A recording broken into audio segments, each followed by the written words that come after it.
ஏன் தம்பி, ஆளை பார்த்து பயப்படவும் மாட்டேங்கிறான், பணத்து மேலேயும் ஆசை இல்லை. இப்படிப்பட்ட ஆளை டிபார்ட்மெண்ட்டில் யார் தம்பி செலக்ட் பண்ணுறது?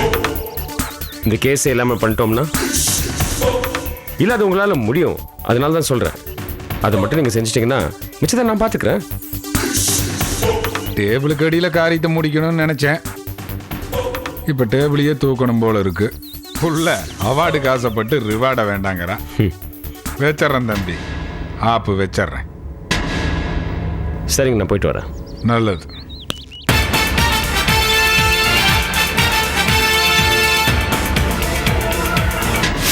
எவ்வளோ சீக்கிரம் முடியுமோ அவ்வளோ சீக்கிரம் இந்த காரியத்தை முடியுங்க. தம்பி, அனாவசியமாக நான் ஒரு விஷயத்தில் இறங்க மாட்டேன். இறங்கன்னா அதை முடிக்காமல் விட மாட்டேன்.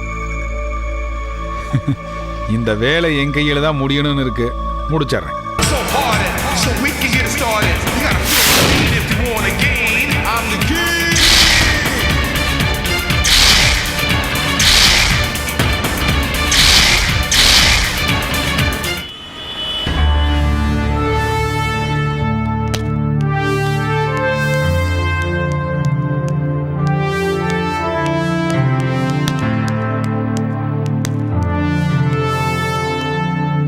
May I come in, sir?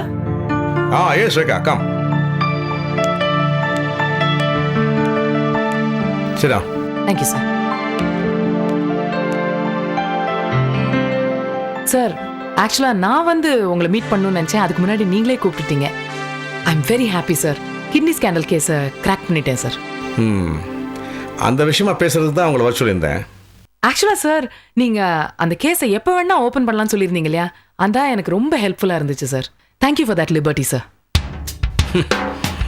Rekha, நம்ம ப்ரொஃபஷனை பற்றி நீங்கள் என்ன நினைக்கிறீங்க?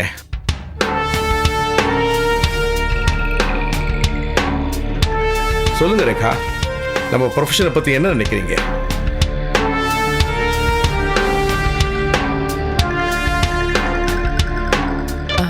நம்ம நல்லவங்களுக்கு ஃப்ரெண்டாக இருக்கணும்,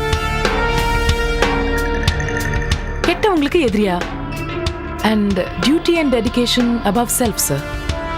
வெல் செட் ரேகா. நாம நினைக்கிறது செய்ய முடியுது. அந்த அளவுக்கு நமக்கு சுதந்திரம் இருக்குன்னு நினைக்கிறீங்க? ஒரு கான்ஸ்டபிள் ஹெட் கான்ஸ்டபிளுக்கு பயப்படணும், ஹெட் கான்ஸ்டபிள் எஸ்ஐக்கு, எஸ்ஐ இன்ஸ்பெக்டருக்கு, அப்படியே படிப்படியாக போய் கமிஷனர், கவர்மெண்ட்டுக்கு பயப்படணும்.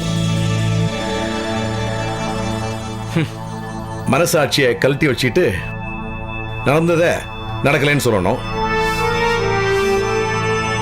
நடக்காததை நடந்ததா சொல்லணும். சொல்ல விருப்பம் இல்லைன்னா யூனிஃபார்மை கழட்டி வச்சுட்டு வீட்டில் தூங்கிடணும்.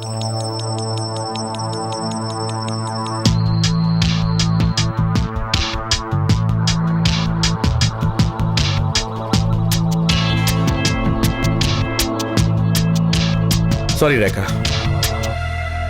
ஐ ஆம் ஹெல்ப்லெஸ். இந்த நிமிஷத்துலேருந்து கிட்னி ஸ்கேண்டல் இன்வெஸ்டிகேஷன்லேருந்து உங்களை ரிலீவ் பண்ணுறேன்.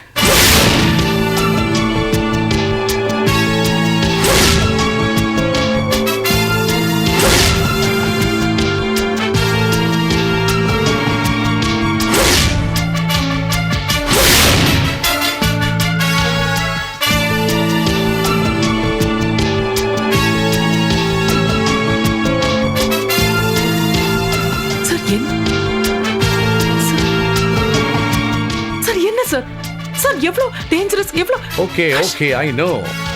Chit down, sit down Rekha, sit down. Sir இருங்க, எனக்கு சில ரெஸ்ட்ரெயின்ஸ் இருக்கு. என்ன ரெஸ்ட்ரெயின்ஸ் சார்? என்ன விட்டு ஏன் விட்டு கொடுக்கணும் சார்? யாருக்காக விட்டு கொடுக்கணும் sir? Calm down and sit. Sir இல்ல சார், சார் இது வந்து 42 பேரோட வாழ்க்கை சார். சார் சார் அவங்களோட உயிர் சார். சார் நீங்க எப்படி சார் எப்படி?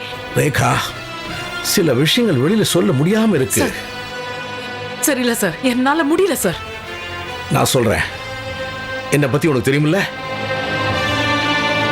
ரேகா? உன் மனசுக்குள்ள நீ எவ்வளவு நொறுங்கி போயிருக்கேன்னு எனக்கு நல்லா தெரியுது. எவ்வளோ இடிஞ்சு போயிருக்க, எவ்வளோ ஒடுங்கி போயிருக்க நல்லா புரியுது. But there is no other go. நீ உன் டியூட்டியை கரெக்டாக செஞ்சுக்கேன்னு சொல்லி அந்த அளவுக்கு திருப்தி பட்டுக்க வேண்டியதான்.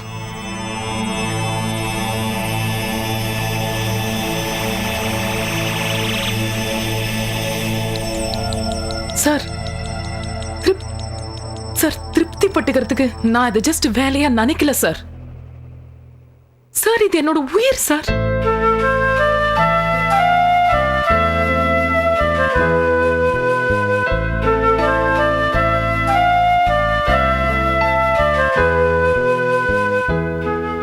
சார் இவ்வளோ நாள் ஐபிஎஸ் படிச்சது ரொம்ப பெருமையா நினைச்சேன். இப்ப தெரியுது ஒண்ணுமே இல்லை, ரொம்ப சின்ன விஷயம்.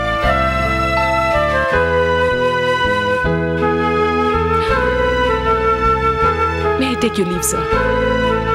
ஒன் மோர் திங் ரேகா, நீங்கள் கலெக்ட் பண்ண எவிடன்ஸ் எல்லாம் என்கிட்ட ஹேண்ட் ஓவர் பண்ணிடுங்க.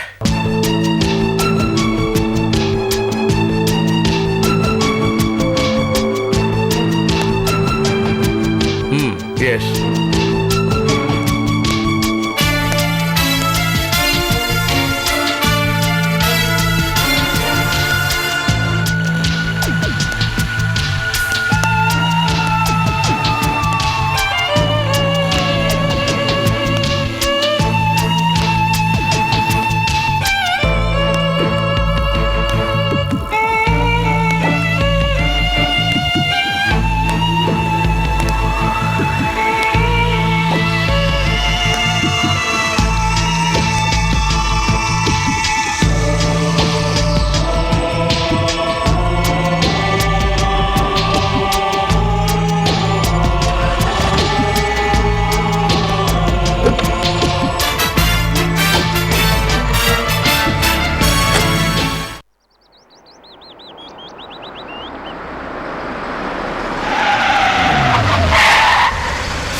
வேகம் விவேகம் இல்லை.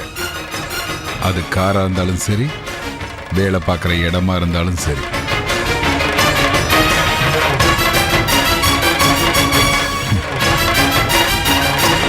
இப்போ நான் யாருன்னு உனக்கு சொல்லணும்னு அவசியம் இல்லைன்னு நினைக்கிறேன். அதிர்ஷ்டம் எப்போவாவது ஒரு டைம் தான் கதவை தட்டும். நீ அப்போவே திறந்திருக்கணும், மிஸ் பண்ணிட்டியே. இந்த நீதி, நேர்மை, நியாயம் இதெல்லாம் புக்கில் படிக்கிறதுக்கு தான் நல்லா இருக்கும். அதை நம்ம வாழ்க்கையில் கடைபிடிச்சோம், நம்ம வாழ்க்கையே அழிஞ்சிடும். என்ன அப்படி பார்க்குற? என்னடா இந்த பாவி இப்படி பண்ணிட்டானேன்னு என் மேலே கோவப்படுறியா? நியாயமாக பார்த்தா நீ தான் எனக்கு தேங்க்ஸ் சொல்லணும். இந்த மாசி மறைமுகமாக எதிர்த்தவனையும் உயிரோடு விட மாட்டான். ஆனா நீ நேருக்கு நேரா எதிர்த்தும் இன்னும் என் கண் முன்னாடி உயிரோட நிக்கிறியே, அப்ப நீ தானே எனக்கு தேங்க்ஸ் சொல்லணும். அம்மாடி, என்னைக்குமே பொம்பளை பொம்பளை தான், ஆம்பளை ஆம்பளை தான். உனக்கு யூனிஃபார்ம் விட இந்த ட்ரெஸ் ரொம்ப நல்லா இருக்கு. வரட்டா?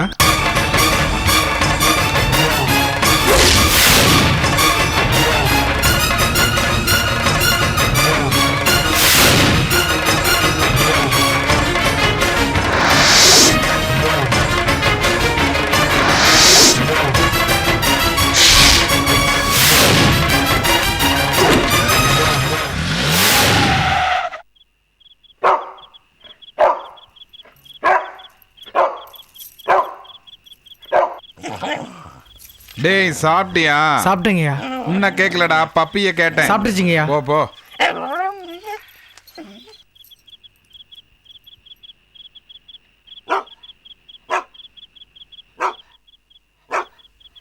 இந்தாங்க பால். அப்படி வை.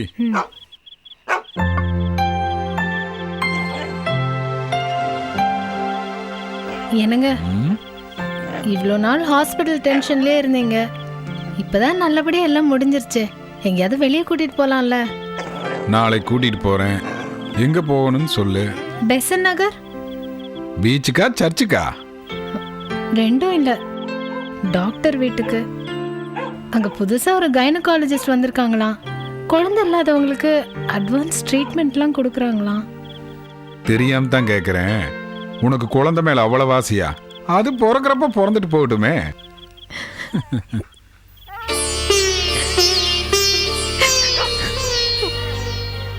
ஏய், சும்மா விளையாட்டுக்கு சொன்னேன். அதுக்கே இப்படி கண் கலங்குற? உங்களுக்கு என்னங்க ஈஸியாக சொல்லிட்டீங்க. வெளியே ஒரு ஃபங்க்ஷனுக்கு கூட என்னால் போக முடியல. எங்கே போனாலும் இன்னும் குழந்தை உண்டாகலையா, இன்னும் குழந்தை உண்டாகலையான்னு கேட்குறாங்க. எங்கள் சித்தி எனக்கு ஃபோன் பண்ணி, அவங்க பொண்ணு என்னோட 3 வயசு சின்னவ, அவளுக்கு கல்யாணம் ஆகி ஒரு குழந்தை பிறந்துருச்சு, இப்போ மறுபடியும் முழுகாம இருக்கா, உனக்கு இன்னும் குழந்தை உண்டாகலையான்னு கேட்குறாங்க. ஒன்று பண்ணு, சித்திக்கு ஃபோனை போட்டு அவங்க பொண்ணை குழந்தை வித்துக்கிறத நிறுத்த சொல்லு. என்னங்க நான் இவ்வளோ சீரியஸாக பேசிட்டு இருக்கேன், காமெடி பண்ணுறீங்க? இப்போ ஃபாரின்ல எல்லாம் புதுசா கல்யாணம் பண்ணவங்க 4-5 வருஷம் சந்தோஷமா இருந்துட்டு அப்புறம் தான் குழந்தையை பெத்துக்கிறாங்க. ஆனா இங்க கல்யாணமான 3வது மாசத்துலயே வயித்தை பார்க்க ஆரம்பிச்சிடுறாங்க. நம்ம ஒன்றும் ஃபாரின்ல இல்லையே. அதுவும் சரிதான். என்னங்க ஒருவேளை எனக்கு குழந்தைய பிறக்கலன்னா நீங்க வேற ஏதாவது முடிவு எடுத்துருவீங்களா?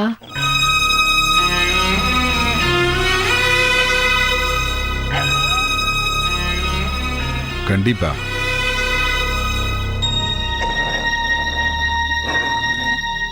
வேற கல்யாணம் பண்ணிப்பீங்களா? ஏய், என்ன பைத்தியம் மாதிரி உளற? வேற முடிவுனா அதுக்கு காரணம் இதுதானா? ஏன் ஒரு குழந்தையை தத்தெடுத்துக்கலாமே. மாப்பிள, அத்தை,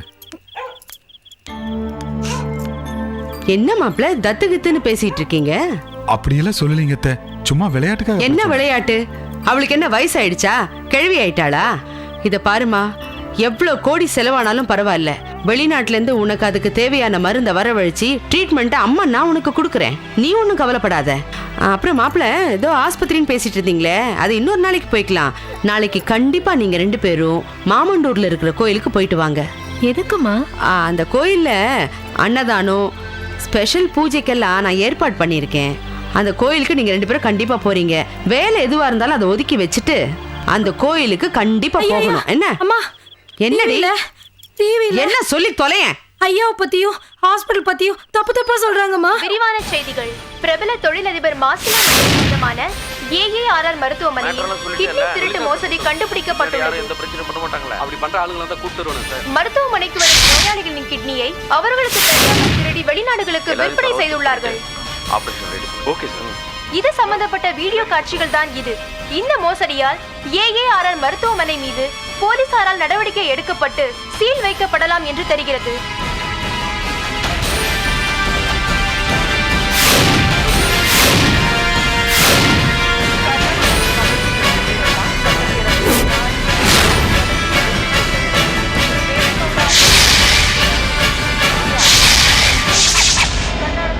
ரேகா,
என்னடா அது ரியாக்ஷனையே காணும்னு பார்த்தேன், வந்துடுச்சு. என்ன விஷயம்? ஏய், கவர்மெண்டே உன்னை அந்த கேஸ்ல இருந்து விலக சொல்லிடுச்சு. அதுக்கப்புறம் எவ்வளவு திமிரு இருந்தா என் ஹாஸ்பிட்டல் பேர் டிவியில வர்ற மாதிரி பண்ணுவேன். ஓ, அந்த ப்ரோக்ராம் பத்தி சொல்றீங்களா?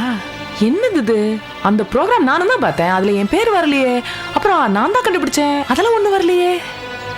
என்ன புத்திசாலித்தனமா நடந்துக்கிறங்க திமிருல பேசுறியா? இல்ல இல்ல, நான் புத்திசாலித்தனமா புத்திசாலிங்களோட தானே பேசுவேன். ஏய், என்னை பத்தி தெரியாம பேசிட்டு இருக்க. நான் காலை சுத்தின பாம்பு.